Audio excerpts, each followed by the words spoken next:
Hello, hello, and welcome to this week's episode of Lead with Less. I'm your host, Tash Peterson, and I'm really excited about this week's episode because this is a guest episode with Jeremy Dean, the founder of Riders and Elephants. And this is an episode that I've been wanting to happen for a long time, and we finally made it work. And we are talking all about the power of emotional leadership, which is something that I'm very passionate about in my work, but also it's so needed. And so I'm going to introduce Jeremy, and then we're going to dive straight into the episode. Jeremy is the founder and master Gamemaker at Riders and Elephants. R&E makes simple, human-focused tools that reimagine the way people and organizations connect and grow. As a game maker, Jeremy takes complex concepts and simplifies them into beautifully simple card-based games and tools. All R&E games unlock emotion-led conversations. Their games give people the words they need to shift work cultures, change the experiences for customers, and articulate what wellbeing means personally. In 2018, after 4 years of development, R&E successfully launched the Emotional Culture Deck. The ECD is a card-based tool used in 60-plus countries by over 500,000 people worldwide. Organizations including IBM, Netflix, IAG, Canva, Airbnb, United Nations, Toyota, and PwC use R&E games. But with all of that being said, his main focus is on his young family. Jeremy and his wife, Becky, have 3 kids under 3. It's beautiful, loving chaos. I really love that last line. So as you can tell, Jeremy's experience and mind is incredible, and I'm really excited for you to hear everything that he has to share in this episode. Let's dive on in. Oh, hello, Jeremy. I'm so excited to be doing this episode with you and that we've made it happen amongst the beautiful chaos of life. I know, thank you. The beautiful love and chaos of 3 and under in my life causes some bottlenecks in certain parts of my life outside of home. So I am grateful for your patience and understanding, but I'm excited to be here. Oh, I'm excited to have you here as well. And I actually just wanted to mention something that you were so grateful for, that kindness and that patience. And we talked about this before we hit record. And I said, I give that as much as I can because I hope to receive it when I need it. And I think that actually ties in quite well with our conversation around emotional leadership, because I think that's such a key aspect of leadership, but also just the emotional piece of being human to human, giving what we hope to receive, not give to receive, but hope to receive at some point. And that's something that I try to do because I know what life is like with children, but even without children, it's just life happens, right?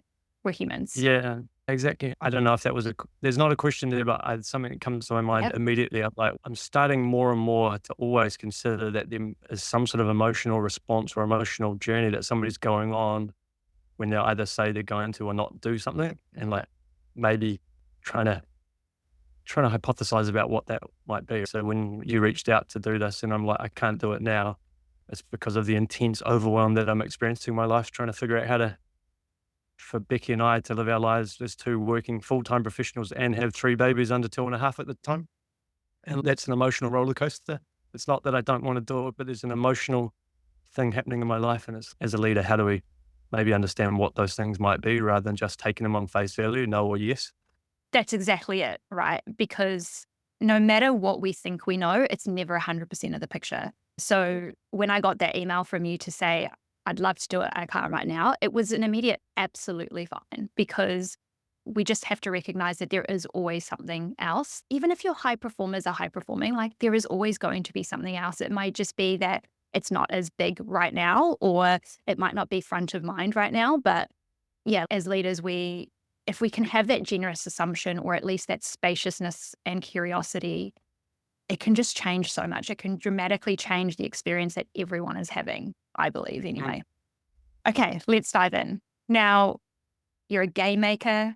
You're all about emotions. This wasn't always what you did, but why emotions in the corporate world? Like, I know that you don't only do in the corporate world, but I think that's actually the most interesting one. Why this path? Like, why did you choose to create a game centered around emotions in the workplace?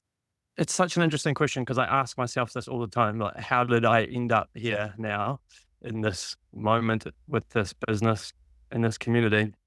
But I think maybe first of all is when I hear the word game maker now, for some people it might devalue it or it might reduce the importance of it. I've used the word game maker to describe myself because I think talking about emotions is difficult. It's taboo. It's not seen as important. It might be considered something that shouldn't be done around here. And so by creating games, I think it gives us permission to play. It gives us permission to lean into something that we might not normally. So I call myself a game maker. I call our tools games, even though somebody else might call them a tool or a strategic framework or a methodology. I like the word game because it reduces the significance in a way that allows us to lean into it, not be afraid of it. So that's why I call them games. But now the most interesting thing is nobody talks about emotions at work. We've not been given permission to do it. We've not been allowed to do it. We don't create spaces as leaders to do it. And I had been obsessed with workplace culture and leadership. And I had never heard anybody at an emotional intelligence level talked about emotions, but not when it comes to culture. And so I'd stumbled across some really amazing research. And you've done the masterclass in our community, you've done the masterclass of seeing some of that research, Manage Your Emotional Culture by Sigal Bassard and Olivia O'Neill, Mandy O'Neill. And when I first read the article, I was like, wow, this is incredible. It just hit me like a train. I was like, we talk about values, we talk about behaviors, we talk about expectations and principles and guiding philosophies and beliefs, but never once did I heard a leader or an organization say, these are the emotions we intentionally want to manage and influence here. And that really struck me. And I was interested in gameplay and games. And so I created this tool, this card sort activity to help foster the conversation. What are the emotions we want to manage and influence around here? Because emotions impact absolutely everything, I've come to realize, in business and life, but yet we don't have permission, we don't have the tools or the labels to talk about it. So that's how we got into it. And then more and more people started saying, wow, yeah, this is true. My emotions impact most of the things I do, yet we haven't talked about it here, or we're not allowed to, or now that we are, this has allowed me to see the world, my life, our workplace in a different light. So seemingly simple, but also because it's such a taboo, we also have to change people's preconceived ideas about emotions at work. Love that. And one of the things that always stood out for me, and I don't think it's your line, I think maybe you quoted it, but I just attributed it to you, but it's to experience something is to feel something. I remember that is in the original masterclass. It sits behind everything that you talk about. And we talk about employee experiences and like people having these experiences at work, and we want them to feel engaged and satisfied and happy. But if we're not talking about how they feel and how we ideally would like them to feel, we can't obviously control how people feel, but we can create an environments that can make it more likely that they feel those emotions. Then we're missing such a huge piece of the puzzle, right? Because if in order to experience something, we need to feel something, why aren't we talking about the feeling? And when I did the masterclass and I started playing with the cards, which I do in all of my coaching, it changes every conversation I have with people. Because even with goal setting, I'm like, let's not talk about the goal. How do you want to feel? And then we set the goal on top of that, because it's not the goal that you want to achieve. It's because you want to feel something, right? That's what we're working towards, is we want to feel something. And that's what drives us to make those decisions. And when we're not talking about that in the workplace, we are just missing such a huge piece of that. And so much of that's because of discomfort. Would that be right? Fear and discomfort? Massive amounts of fear. Yeah. Discomfort with talking about something that we don't normally talk about. Vulnerability has been seen as a weakness, as something that we shouldn't be expressing in the workplace, not just the workplace, in many cultures and society. But ultimately, how I feel, my emotions govern how I behave, whether I want to believe that or not. Emotions govern how we behave. And so if we want to understand, if we want to learn how to influence how people think and how they behave, we also need to understand how to manage and influence how people feel, but be intentional about it, not leave it to chance. That quote you said there, an experience to something you feel, is the extension of something I heard from Brian Solis, which was to do with my original work in brand. The new brand is experience, but experience is something that you feel. So why aren't we talking about what we want people to feel when we think about the experiences we create for people? So let's start with that. Mm-hmm. And if you then intersect Maya Angelou, people don't remember what you say or what you did, that they remember how you made them feel. And then intersect emotion science. Like at the intersection of all those things is the work that we do. But it's very much about being intentional. So not necessarily reactive. I think traditional emotional intelligence work, in my mind, although it is helping individuals navigate through the world, through the lens of emotion, but it's not as intentional. The question we like to ask, or I like to ask in this space, especially with emotional leadership, is how do we intentionally build and establish the emotions we want our people to thrive? So it's not just reactive, not just retrospective, but actually what are the emotions that we want to experience on a consistent and regular basis around here? And then if we do that, what will that help us achieve? But we don't tend to have that conversation. And I've come to realize it's because we literally don't have the tools, because our vocabulary is not there. There's not a non-confrontational way to do it, because when we talk about our feelings, generally we're worried about judgment rather than saying, how can we be intentional about fostering specific emotions on a regular basis around here to help us thrive or help us achieve what we need to achieve? But yeah, that's so good.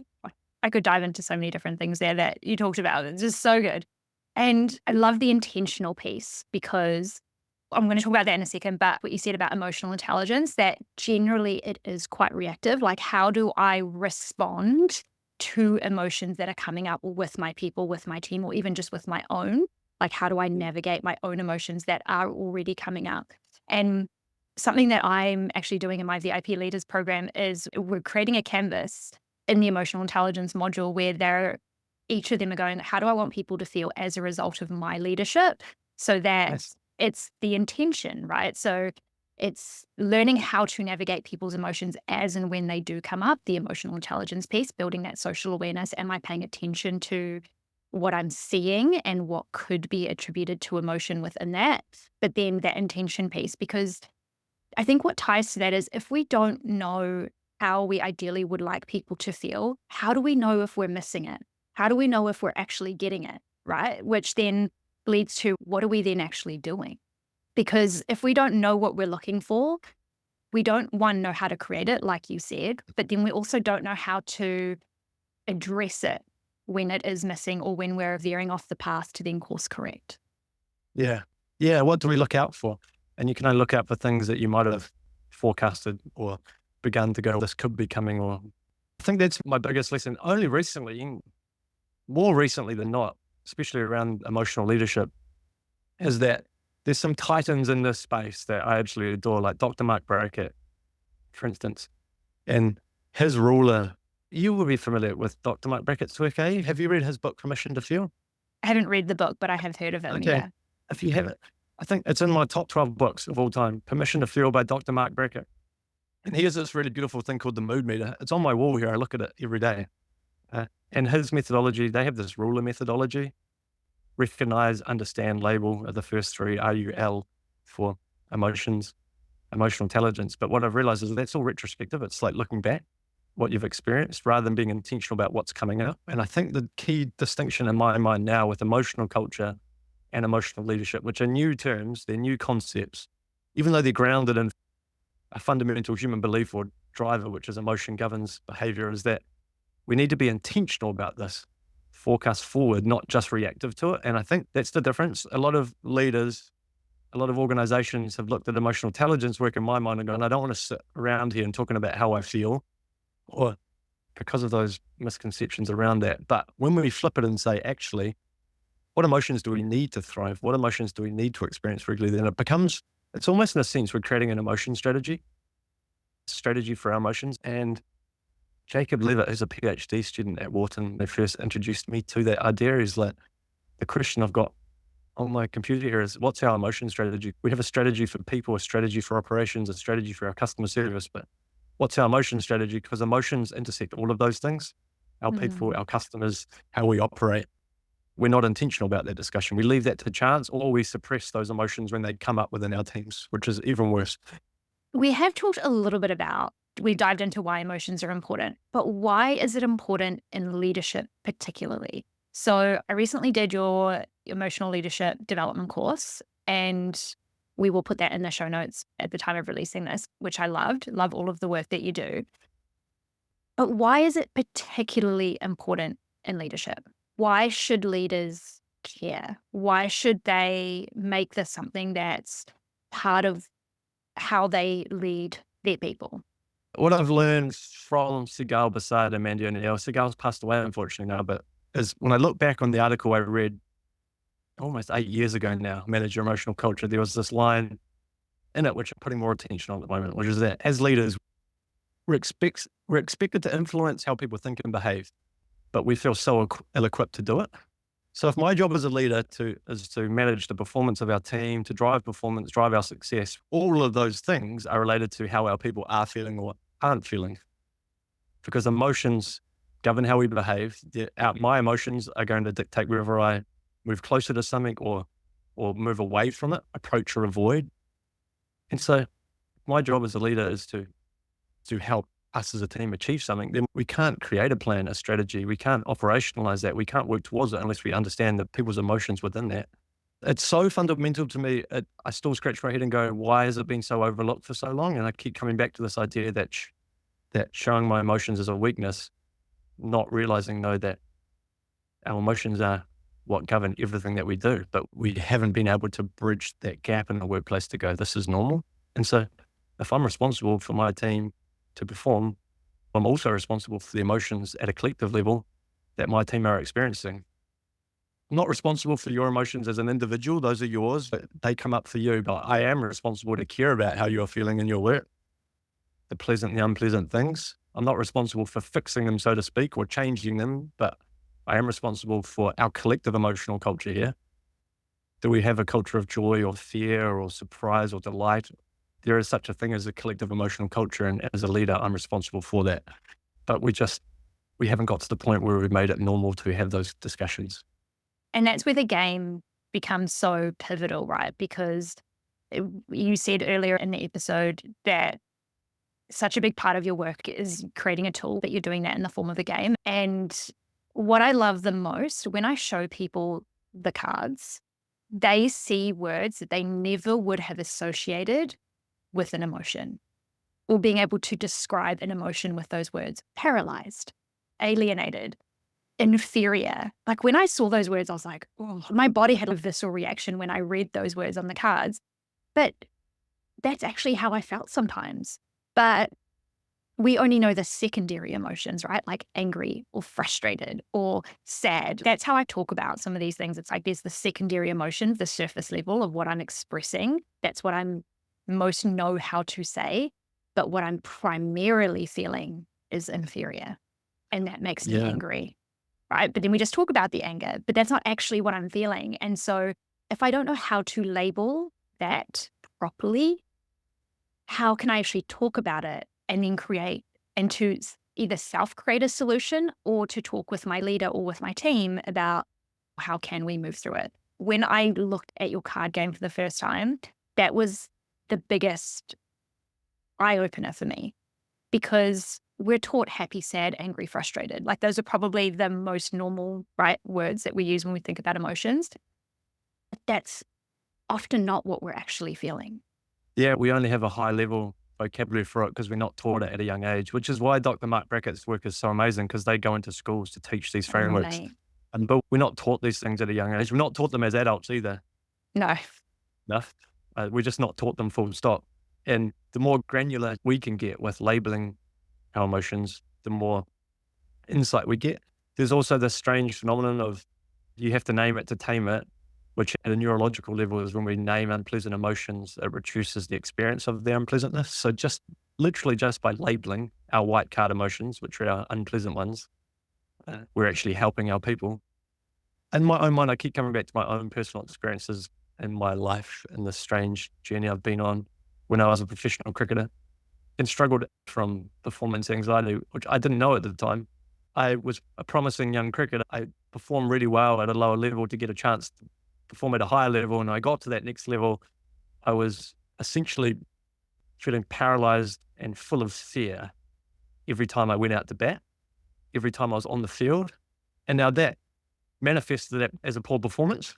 But they're looking at, my coaches are looking at me going, he's performing poorly, it must be a technical thing. Not understanding that it wasn't a technical thing, or the technical things related to my emotional state at the time and being ill prepared and not being able to set intentions. So I don't want to feel fear when I walk out the bat. What can I do? I don't want to feel doubt when I walk out there, but what might I do? And then those things will have a positive impact on my performance because I've set intentions for me being out there. And then I'm able to create strategies and plans when those unpleasant emotions specifically for me come up. It's happening more and more now with in specific teams and with coaches who understand this. But in an old world coaching, it's you're not performing, it must be a technical issue. It's not going well, let's get rid of him. Rather than going, what are the emotional things that are holding this player back? What might the emotional things be holding this player back, those obstacles? And those in my case were purely emotional. But I had no way to express that. I had no way to discuss that. I had nobody asking me that. I just had people saying, well, you need to do these technical things to get better. And it wasn't a technical issue whatsoever. And now my mind goes, what's the version of that in the workplace? Oh my gosh, And it's just like firing off in my brain coming from my HR background. I'm like, this is like the majority of my career seeing this. yeah. And so in the workplace, there will definitely, you've got to have skills, you've got to have capabilities, and people might not have the capability. Believe I had the capability technically as a cricketer, but I didn't have the emotional skills, the emotional strategy to help me utilize my natural talents, my natural capabilities. So in the workplace, we look and go, that person's not performing. It must be because he either doesn't have the skills or is not equipped for the job. But there will be a whole bunch of people in this world who have lost their job, have been performance managed out because we haven't been able to help create an emotional culture where they can feel more of the pleasant emotions and manage and cope when the unpleasant ones come up for them on a regular basis. Or even have the ability to say something else is happening, right? Yeah. Because when I talk about poor performance at work, there's 4 or 5 reasons why someone may not be performing. They don't have the skills or capability. They were actually placed in the wrong role. They were hired incorrectly. And that's an us fault. That's not a them fault. They were either not trained and supported properly to be able to be competent in their role. They have too much work, which means that they're not getting to the things. And maybe it's a inability to prioritize or inability to properly manage time. Or there is something happening within themselves or within their home life that is impacting their ability to perform. And that is often emotional, right? It's relationship breakdown, family dynamics, just self, right? Like the relationship with self and the emotions that we're feeling with ourselves. And more often than not, when I worked with managers, it came down to there was something else happening, but the manager wasn't able to open up that conversation because, like we spoke about before, the fear, I don't know how to solve it. I'm scared of what they might say, or what if they say something that I can't deal with? Actually, it's not your job to do any of those things. Your job is to create a space where they can actually talk about it. Because as you say, when we can verbalize it or at least name it, it dissipates, it decreases the power that it has. And Brené Brown talks about that in terms of shame as well, right? When we voice it, it loses its power.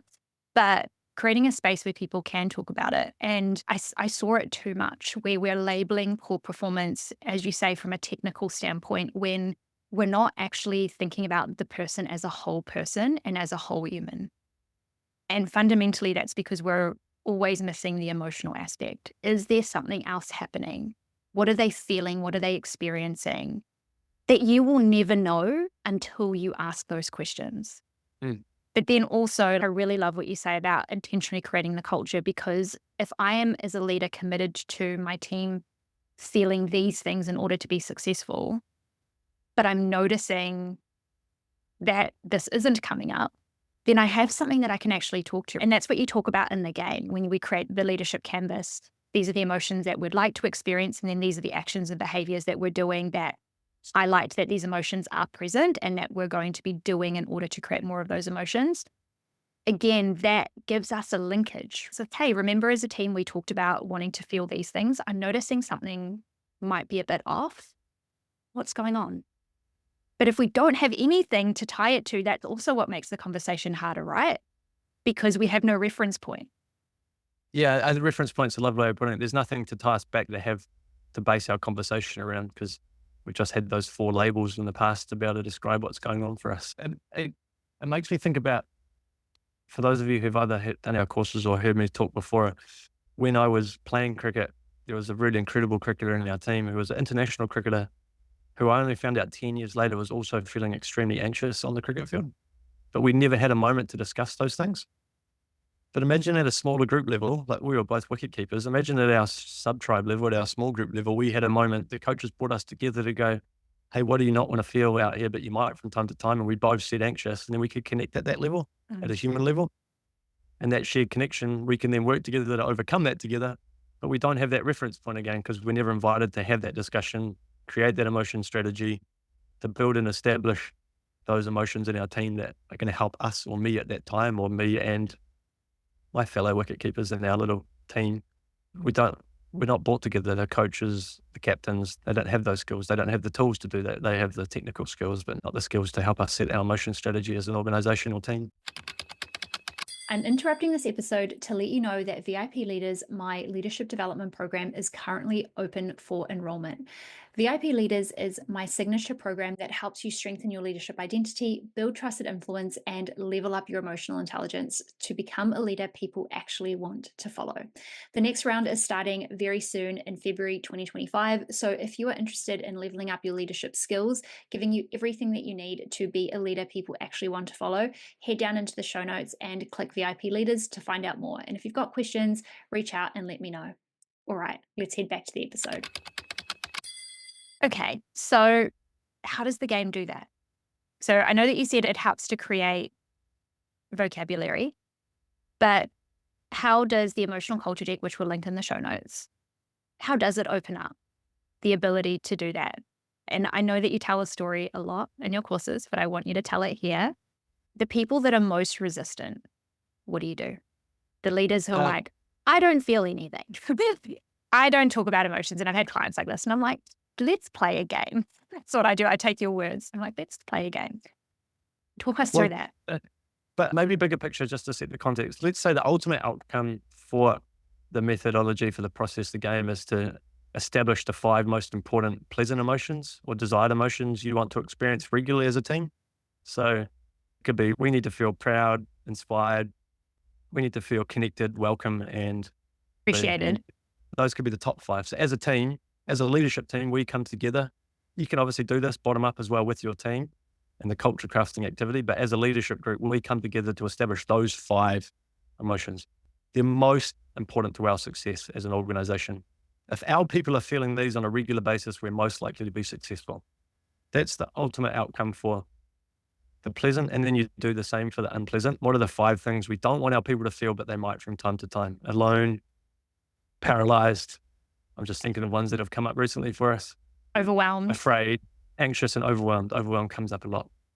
So those are the 5 things that we as leaders, as a leader or as a leadership group, agree that we don't want to be feeling, but we might from time to time. Those can be considered warning signs for trouble ahead. I really love that idea that these white cards are just warning signs for potential trouble ahead.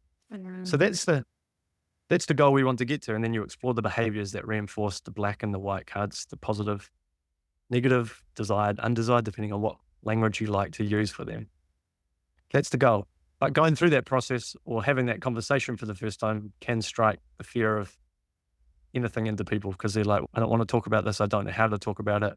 It's not acceptable to talk about it. And I've had people say, I don't feel anything, mate. All I feel is contempt and apathy. I've had people say, I don't care what my people feel. I just want them to do their effing job. Generally, in my experience, 2 things are happening there. The first one is when we introduce this conversation, we project our fears onto our people. We go, we don't want this conversation. We can't have this conversation.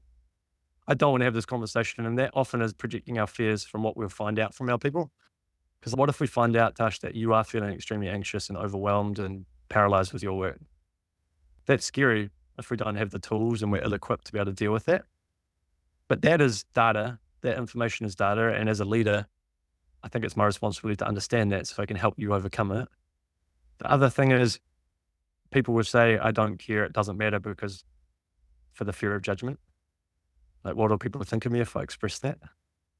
But ultimately, what I've found time and time again, even from the most ardent people, like, in my mind, superficially, but SAS South African soldiers have played this game in their 50s.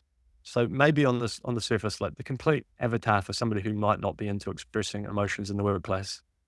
There's this one particular experience where it turned out that those 2 people expressed to their leader that they thought there was going to be a waste of time this week, an absolute waste of time. And then at the end of the session, they said, wow, I didn't realize that it was possible, because everything we're taught is not to do it. It doesn't work. We're not allowed to. And then when you give people the tool and they go through it and express it for the first time, all these things happen internally that allow them to experience something different, which then helps shape their beliefs in a different way. And so when we do come across those people who are hesitant, or hesitant might be a light word, when they are firmly believe that this isn't the right thing, we say, let's just have a play with it.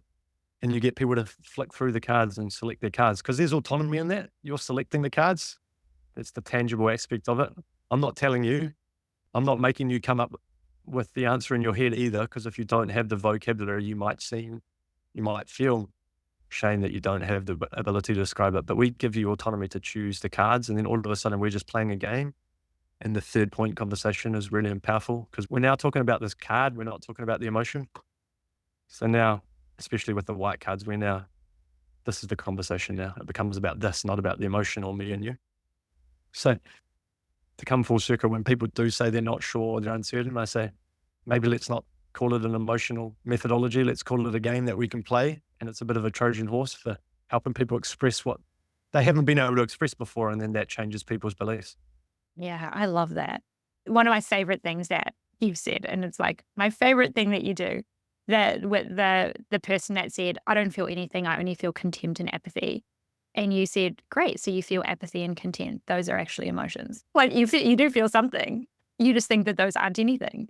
And that, because I remember you saying that, and then that was the right? Because then he recognized, oh wait, I do actually feel something. And I think that's also, and you challenge me or disagree here, but I think that's also what comes down to the emotion work as well, is when we think about emotions, I think generally we're always thinking about the positive or the desired. We're not often thinking about the undesired or the quote unquote negative. I don't like using positive and negative either. And even when we watch movies like Inside Out, the first one, Joy hated sadness, right? She wanted her to go away. She never wanted Riley to ever experience sadness. But in order to feel joy, we need to have the contrast of sadness. Like to experience one, we do need to have the other. And that definitely is one of the things that I notice a lot in my coaching work when I do talk about emotions, is there's this wanting to only talk about the positive. But in order to have the positive, we also need to acknowledge, experience, and accept that the negative is going to exist. And that's why I also love your framing where you say the undesired emotions that we don't want to feel, but we might from time to time, because we will. They may be few and far between, but we will. And that's also why I really love the strategies, because you already have a plan that if or when that emotion comes up, I know what I can do or will do. I don't need to think about it in the moment. And I think that's also what's really powerful from a leadership perspective, that if you're having those conversations with your team of, okay, this is how we desire to feel. These are the things we're going to do to create more of that. This is how we don't want to feel, but we might from time to time. And this is what we'll do when we notice those feelings coming up. That is also giving power to individuals that they have those solutions, but you're just the facilitator again. You're just creating those spaces and those frameworks for people to come up with their own actions and behaviors at an individual level, but then at a team level, again, it's individuals doing it, but then as the leader, you're facilitating that conversation. And I think that can also really help bringing emotional conversations into your leadership practice. Is this isn't about you having the answers. It's about creating a space for the conversations to actually happen in the first place. And then your people being the controller of setting those actions, setting those emotions and those things in place. Yeah. And the most common responses that I hear about anyway, when people go through it for the first time as well, I didn't know that was possible. Why haven't we been doing this all along? More often than not, I want to say almost 100% of the time, the reason why teams aren't having it is because the leader is afraid of what might come up. They don't know how to create the conversation. But what I am definitely learning is that for those who don't consider themselves emotional, or at the other end of the scale, too emotional maybe, the structure is the most important part. It's the methodology. For those who don't consider themselves or don't consider it important to talk about emotion, when you give them a structure, a methodology to follow, then it makes it easier for them to move into that space. Because all of a sudden there's a checklist of things I need to do. There's a set of number I have to create, I have to sort. And then we're creating the way for them to be able to do the thing that they didn't think was possible. It's a controllable, right? Like when you put the canvas in front of people, it feels like a sense of control because they see it. And that's what structure gives, as you say, it's so important in really intangible things, like emotional conversations, so intangible. but also very tangible because the output is the tangible thing that is impacted by the emotion that we're either Yeah. willing or not willing to have. So before we get into some practical things then that leaders can start doing to bring some emotional conversations into their work, I just want to talk about some signals and or warning signs that we're heading for trouble or red flags. We're talking Gen Z. What are some signs or signals that leaders who are listening to the podcast can either be on the lookout for or maybe start noticing within their team that emotional leadership isn't being practiced or isn't maybe a key priority right now? That's a great question. I think at a high level, the first one is performance. Are we performing to what we've said we are or to the standards we've set? Because if we're not performing as well as we think we should or could be, then in my mind, that means that we don't have an emotion strategy in place. And that's the first one. If we're not performing, there's obviously always more tactical, tangible, rational levers that are also part of that. But at its heart, if we're not performing up to what's expected or what we believe we should be, then often at an individual level and a team level, there's emotions being experienced that we aren't expressing or aren't having a conversation about, especially the white card, like our unpleasant emotions. So that's definitely a sign if we're not performing well. Even at a high level as well, are people afraid to speak up? If you're not getting ideas, it's an emotional, psychological safety, but in a different light.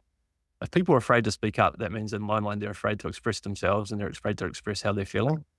So are you noticing that people aren't sharing as much as you want?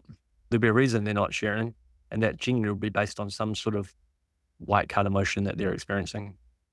Those are definite signs. Are there high, unpleasant emotional outbursts happening in the workplace or in your team? And I say high intensity, and I'm stealing Mark Brackett's methodology, his mood meter now. He talks about here's the scale of intensity and pleasantness or energy, but I like the idea of intensity. So high, intense, unpleasant emotions, are those a regular thing that's happening in the workplace or in your team? And if so, well, that would suggest that emotional leadership doesn't matter, or you aren't focusing on creating your emotion strategy to help your team. I think those three things are definite signs that we're not putting the time, the attention, the effort on emotional leadership or the emotions of our people as well. Because emotional leadership isn't just an insular internal thing. How I show up, my emotional leadership impacts my people. I'm consistently thinking about this question: how do I want people to feel in my presence as a leader? And I want people to feel curious, open, inspired, proud, black card uncomfortable. Those things I want people to feel in my presence. Now, there are signs that I look for to see if that's happening or not. The uncomfortable one is, are people a little bit hesitant from time to time? That's not necessarily a bad thing. That means that they're experiencing this, but now we have a reference point to come back to. Oh, I love those. And I actually just want you to expand a little bit just on that last point around the way that we feel as leaders has that impact on our people. And we didn't talk about this yet, emotional contagion. And I want you to talk about that and just explain what that is and why, as leaders, this is something that we have to pay attention to because of the impact that it has. Yeah, I've been doing more and more thinking, exploration of this concept of emotional contagion, the idea that we catch each other's emotions like the common cold. We catch unpleasant emotions like wildfire. They're more contagious, but as leaders, we're more contagious because we're on show more often. People are looking to us more often. We're in front of people more often. But my latest analogy is around our family. So we've got three and under, and emotional contagion is rife in our household. If our girls, and Jimmy, who's the youngest, so sometimes I say girls and he's enveloped in that term, but if our young ones, if they're feeling high, intense, unpleasant emotions, I'm so much more likely to catch that at home, especially if I'm distracted or my mind's on something else and I tell myself I desperately need to do something else, and then they're experiencing terror, fear, Frustration. disconnect, Gosh, frustration. 2-year-old.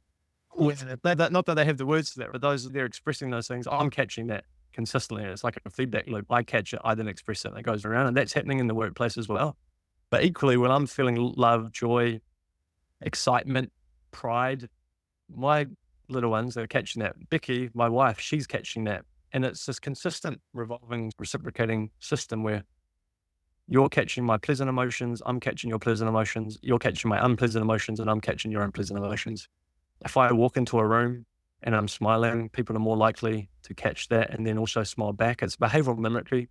thing that's happening in the brain that changes the brain. And equally, if I'm feeling frustrated and expressing it all the time, my team, my people are more likely to experience that on a regular basis. Then all of a sudden we have a culture of frustration. And so emotional contagion is almost the secret sauce in all of this, is that understanding that exists is the first part. Because if we recognize that phenomenon exists, what do we now do about it? Because if I show up and I'm sensing there is a sense of frustration in our team, well, what can I do? What can I feel? And it might seem strange, but there is a concept called strategic emotion and authentic emotion. Is what emotions can I start to embody myself that I might not be authentically feeling in that moment, but I can start to put on and surface that if I do it long enough, that become more deeply felt. That means that my people are going to be experiencing that, more likely to experience that. And so emotional contagion is I think one day we could teach a whole course on it to help people understand that concept. But it's like an invisible force that binds or pulls apart organizations and teams. And everybody will have experienced that. Their leader who is expressing frustration and anger consistently, or disappointment, and how that then gets caught by everybody. You start to sense that as well. Your team members start to sense that, and it just ripples out like wildfire. And Sigal Bassad's work in this space, I think her actual paper was called The Ripple Effect, because the ripple effect of those original emotions that create the domino effect. But if that's the case, how do we create a moment like a guillotine to come down as those unpleasant emotions proliferate out and morph? But equally, it's easy to focus on the unpleasant because we remember unpleasant or negative things more vividly than we do positive things, just by the folly of the brain. But equally, if we believe emotional contagion to exist, how can I as a leader start to feel more of our pleasant emotions, pride, inspired, curiosity, a feeling of openness, so my team are more likely to catch that on a regular basis? I just think we haven't touched on, not maybe some organizations, some teams are. I think there'll be people who do it inherently. They just know it. They can't describe it, they just do it. But for lots of us, these are learned skills that we need to understand and practice. I'm interested in practicing a lot. I'm an ex-sportsman. We don't think about practicing these skills. We think about either having them or they're inherent. But I think they're learned. I've come to learn them and I can practice them. And then I can start to look for those signs, like you were saying before, right? What are the warning signs that mine's doubt. One of my top 5 things I don't want to feel is doubt. But from time to time I do it. And I'm really conscious that our community, my team, even my wife at home and our kids might catch that doubt, and that might hold them back in the future. That doubt exists as a protection mechanism for me. But at the same time, I know it can hold me back, and that's contagious. And I've got to be watchful. I've got to be mindful of that, because I don't want us to be feeling doubt as a team or an organization. A little bit of doubt's important, but not so it holds us back. It's Human, contagious. right? Like doubt and it's the same thing like with imposter thinking. Like it's such a normal part of being stretched, of doing new things, doing different things. But it's what we choose to do with it. Is it going to hold us back, or is it going to be a sign that we continue pushing forward? I love everything you said about emotional contagion. And I just want to maybe just put a point at the end that it's not about dismissing what is being felt, because it's like, oh, I don't want my team to feel this. I'm just going to feel this other thing, and to make sure that they feel that. But it's about recognizing, where do our emotions become helpful and unhelpful? This is the other term that I really like to use. Is what I'm feeling helpful? Is what we're feeling as a team helping us to get where we need to go? Or is it now becoming unhelpful? And then what do we need to do that? And I also because I learned about strategic versus authentic emotion in the leadership course. And I was like, oh my God, I've never heard of this in my life. This is just like next level mind blowing.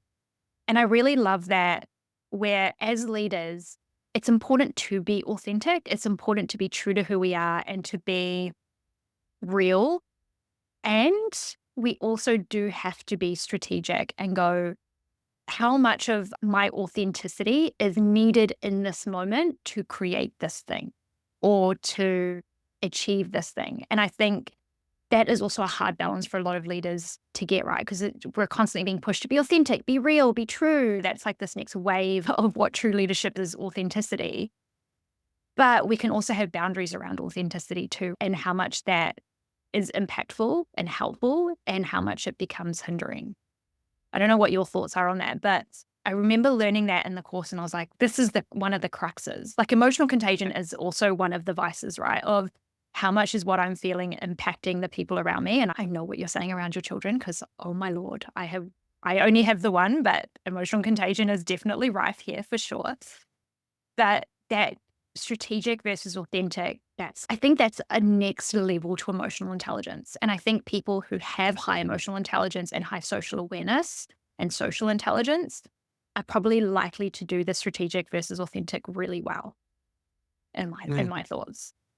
Yeah, maybe when I first heard of that concept, it made me feel really uncomfortable. I was like, there's a non-authentic Yeah, that's what I emotion. felt too. Like, I was like, it's like, that's like, is that deceitful? Am I deceiving people? Is yeah, it manipulative? All those things come up. All those things immediately came up for me. But where I've landed is that it's a lever, like any lever in any organization or any team. We want to perform at a certain level or achieve certain outcomes. And how do we do that? We need to use all of the things at our disposal, right? So if cultivating a huge sense of feeling of pride, even though I'm not feeling proud right now of what's going on, but if I can cultivate that in me to help my people feel that, to help us get to our goal, then I think it's incumbent upon me to do that, to figure out a way to do that. That doesn't make it less authentic, or that doesn't make it less real. It's just a tool. It's a way to help us get to the place we've said we want to get to. In my mind, why would I not figure out a way to be able to build that into how I'm leading and the organization we're building and the experiences we're creating for people? So I think at first it will make people feel uncomfortable with that idea. It doesn't mean I'm not being real, but I don't think it's a real or not real. I think we're doing it for specific reasons to help us get to a place. Now, the question is the place we get into or what we're trying to do with it nefarious or not meaning well. And that's the difference in my mind. If we're doing it to manipulate somebody or to get somebody to do something they wouldn't normally do or they shouldn't be doing, or there's some negative result for it, then that becomes a different discussion. But if it's to help us get to a shared place that we've all agreed we want to get to, then I think it's important that we use that tool in our toolkit. absolutely. And I think that's fundamentally what leadership is. We're facilitating a group of people to be their best, to achieve their best, and to achieve their outcomes. And it's the intention. What's the intention behind me using this tool, this lever? I really love how you said lever because that's leverage. Like, how do we leverage this thing? And I even had a client, she's a new manager. I was talking to her about influencing and talking about how she can influence her team and influence her peers. She's like, but isn't that manipulation? And I said, oh, no. Manipulation is the intent to control. It's the intent to control someone and to control things. Influencing uses connection to create sway, to create buy-in. And so when I think about it, influencing is to connect, manipulation is to control. And we can even think about that in terms of the strategic versus authentic. It's what's the intention behind me being strategic in the way that I'm expressing emotion and leveraging emotions. What's the intention behind that? And I think if we come back to leadership at its core, it is about intention. What am I intending to do? How am I intending to move through this? What am I intending to get? Like, intention is just such a core part of being a great leader, being an empowering leader. So Yeah, I really and love what you said there. it's beautiful. And that's why more and more at the moment, I keep coming back to this idea that there's a whole part of this emotion science, emotional intelligence, emotion professional world that isn't based on intention. It's just based on reaction or dissecting or analyzing what's happened, not casting our attention, and especially not at a collective level, at a group level, like group affect, as the Gal Beside and many other emotion scientists will call it, the emotions of the group, not just of the individual. And it's such a rife place for discovery. And it's really powerful, especially if our job as a leader is to help us perform at our best while not sacrificing individuals along the way. Yeah, I love that. Yeah. And it is about the collective, but your collective is made up of the individuals. Without the individuals, we Yeah. don't have the collective. So it's always about balancing both of those. It's the wanting success as a team, but then individually creating success for each of your people as well. We can go down lots of other rabbit holes, but I am mindful of time. Just to wrap up, I would love for you to just share 2 to 3 simple and practical ways that leaders can start bringing emotions into the way that they lead, that they can just do that really small, doable. I don't want to say easy because it's not going to be easy, but just in a stretchy way. Yeah, weirdly, it is surprisingly easy if you have the Okay, right tool. great. Let's do Now, it. that's gonna sound so self-serving because obviously we have a business that's built on a lot of it's built Hey, on I'm all about sales. that. It's all right. People Yeah, can buy an emotional yeah, culture deck with my code too. yeah. But there's plenty of amazing tools out there. And by tool, I'm giving people the labels, right? It could be any label, but you have to give people the tools. You have to give people the labels. And I think the key is to start really small, because there's some people who just dive in and go, I do immediately want to create the emotion strategy for our organization. And I know many people around the world have done that and have blown my mind. Suddenly they're doing it with thousands of people across the organization. I always recommend start small. And this might be to do with my imposter syndrome, my doubt, but start small. Start your weekly meeting by saying, what do you want to feel this upcoming week? And what don't you want to feel, but you might from time to time? And pick 3 cards or pick 3 emotions you want to feel this week and 3 you don't want to feel this week. Like practice that really tiny intention setting activity. We also, and you've experienced it in our community, the weekly retro is the retrospective one. So what's 3 things you felt last week? Pick those cards. Love the retro. I suggest everybody should start by doing that. But as I dive more into this emotional leadership space, I'm coming to realize that the intention setting activity is so powerful and it's so small. You can pick 1 card, 1 black card. I want to feel connected this week. Oh, mine just fell off my whiteboard. Yeah, I see on your posts from time to time, your intentions. Sometimes, do you have a monthly session, a weekly session as well? You have different cadences, I do right? monthly. Weekly sometimes just feels too much because I'm by myself. Yeah, you can play around with the time set. I've said weekly as the smallest one, but monthly for a monthly intention is great as well. But this week I want to feel connected and I don't want to feel uncertain, but I'm going to. That's my intention for the week now. What can I do to feel more connected? This conversation in itself is helping me feel more connected. What can I do to manage and cope when this uncertainty comes up? Is go, well, I'm always thinking about planning worst case scenario now for our upcoming Elephant Rotor Summit. So have I nailed my worst case scenario plans? So when I'm feeling that, I can go, I've got worst case. Starting really small with intention setting, I think is powerful. And I don't want to underestimate that. Might seem small or it could seem for some people, that could be really big. Yeah. And that's true. And we hear that from people in our community as well. Everybody's on a different part of that spectrum with their level of comfort or discomfort. I think you need to start small, but start with yourself. We have to learn how to manage our own emotions also before we start to manage the emotions of our people and teams. So it's also important that you start with self, do your own intention setting, but then invite somebody in a one-to-one. I think a one-to-one is a really safer space for some people than a group. If people are comfortable in groups and you're a leader and you have a team of 5 or 6, like my wife will help with her team. She'll lead it with her team of 18 because she's comfortable with the conversation. But in a one-to-one, it's a beautiful question. Ask the person you're leading in your one-to-one. So if we were together in a one-to-one, I'd say, Tash, pick a black card and a white card that best describes how you want to feel this coming week. And then tell me why you chose those cards. Tell me more, starting with yourself and then asking one person, your person or your team. I think those 2 ways, you'll be blown away by what you discover that you didn't know previously by asking that beautiful question. What do you need to feel and not feel this coming week to be successful? And that also inherently creates a lot of self-ownership and a lot of self-control too, because I think a lot of people can come to work and feel out of control because it's now other people's workload, other people's demands, what my manager tells me. But doing that very simple intention setting gives control back to the person of you're actually in control of how you think, feel, and act. Let's just get clearer of how you do want to feel so that you can then be in control of how you create that throughout your week. And I really love how you said start with one person in your one-to-ones, because this is also going to hugely depend on how your team interconnect with each other. Because yes, you might feel confident maybe having those conversations or doing that exercise with your team, but are your team actually connected? Do they feel okay to share how they want to feel or don't want to feel with each other?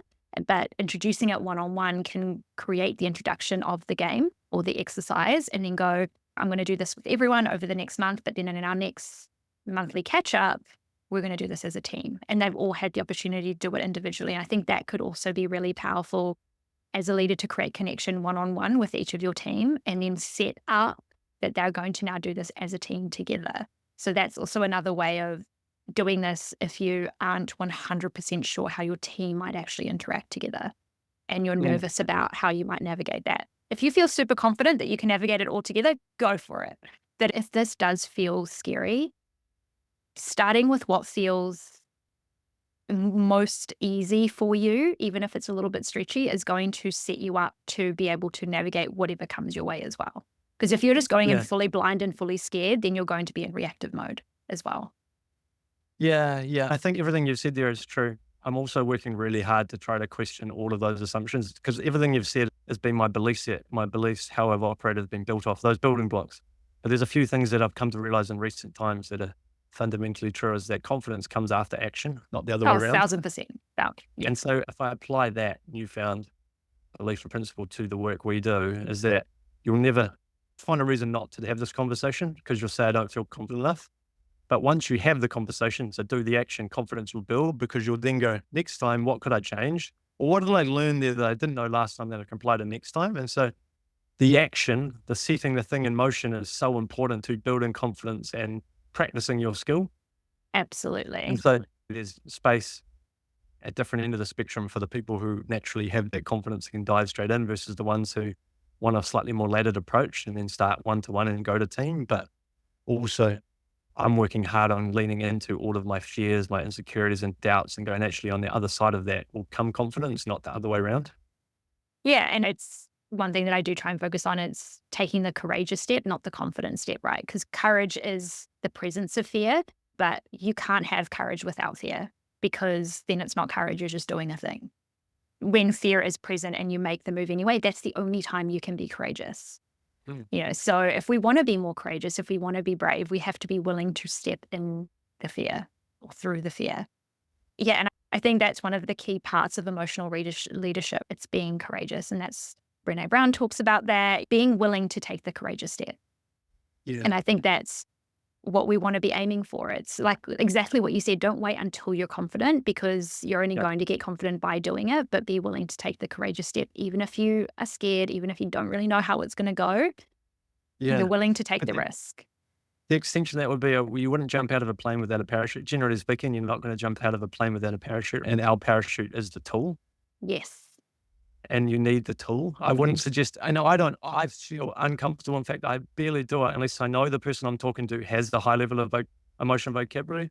I won't dive into these conversations without the labels, the tool, because you can't create the conversation you need. It doesn't go to the place. People aren't willing to open. As soon as you have the thing, whatever that thing is, that is your parachute in a sense. That is your safety net because it becomes about that and it makes it possible.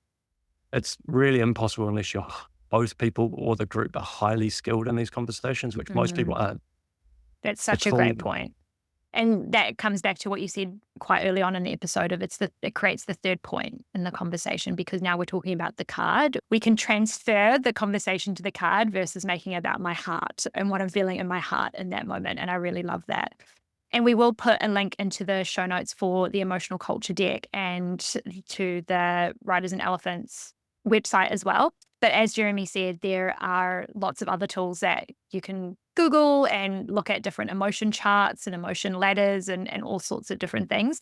I think the one thing I do love about the emotional culture deck is the fact that it is physical and that it's something that people can touch and can hold in their hands. And even though I can't do that all the time because of my work being virtual, but that's what I do love about having my own with me. It's that physical and I can put it up on my whiteboard and do all that stuff. So yeah, having this third point tool is definitely the game changer for sure. Yeah. Amazing.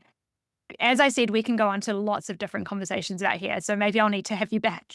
But thank you so much, Jeremy. This was an incredible conversation. How can people connect with you? Where can they find you? Which we'll also put into the show notes. Just Google the emotional culture deck and you'll see your whole universe open up in front of you of what's going on around the world. It's mind blowing, really. I didn't ever dream that this was going to be the case.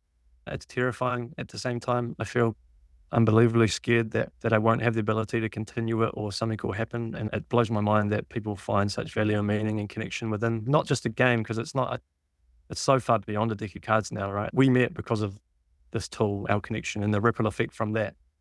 It's pretty remarkable. So yeah, just Google that emotional culture deck and a whole universe will open up in front of you. Actually, when you said it, I was like, how did we meet? I can't even remember. It felt like so long ago. How did we meet? I think it was at some Auckland, like a meetup. There was some sort of meetup that was run by... Oh, I was running the meetup. I think you ran the meetup. Yeah, that's right. Yeah, Molly and Emma and Kylie. Yes. Like Emma and Kylie, yeah. Because I was just like, how did we meet? Goodness, that was so long ago. Wow. That was, 7 years ago? Gosh, that's wild. All right. I'll finish up here. Again, thank you so much, Jeremy. This was amazing. And if you have listened to this episode, feel free to let us know what you took away from it. Connect with each of us with the links in the show notes. Jeremy's quite active on LinkedIn, so you can jump on and follow him there as well. And yeah, thank you again so much. What an amazing conversation. And I just really appreciate you. Wow, thank you.